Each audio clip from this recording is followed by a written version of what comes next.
حضرت عبداللہ بن مسعود رضی اللہ تعالی عنہ کی خدمت میں کچھ کسان حاضر ہوئے۔ ان کی موٹے گردنی تھی اور صحت مند توانا بدن دیکھ کر لوگوں نے تعجب کا اظہار کیا۔ اس پر آپ رضی اللہ تعالی عنہ نے فرمایا، تم دیکھتے ہو کہ کافروں کے جسم صحت مند ہے لیکن ان کے دل جو ہے وہ بیمار ہے، اور مومن کا جسم اگرچہ کمزور ہو لیکن اس کا دل جو ہے وہ صحت مند ہے، بیماری سے جو ہے وہ محفوظ ہے۔ اللہ پاک کی قسم، اگر تمہاری جسم صحت مند ہو اور تمہارا دل جو ہے وہ بیمار ہو تو تمہاری حیثیت اللہ کے ہاں گبریلا یعنی گوبر کے کیڑے سے بھی جو ہے وہ کم تر ہے۔ اللہ اکبر۔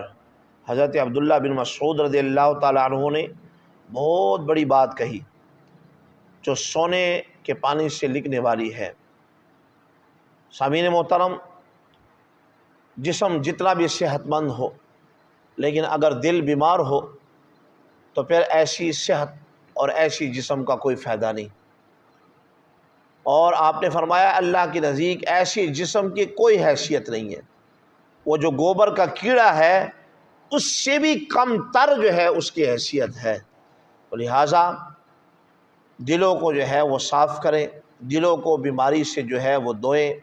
دل بھی بیمار ہوتا ہے، دل کے اوپر بھی زنگ لگتا ہے، اس کے دھونے کا جو سب سے بڑا ذریعہ ہے وہ ہے الا بذکر اللہ تطمئن القلوب، دلوں کا اطمینان وہ ذکر اللہ ہے۔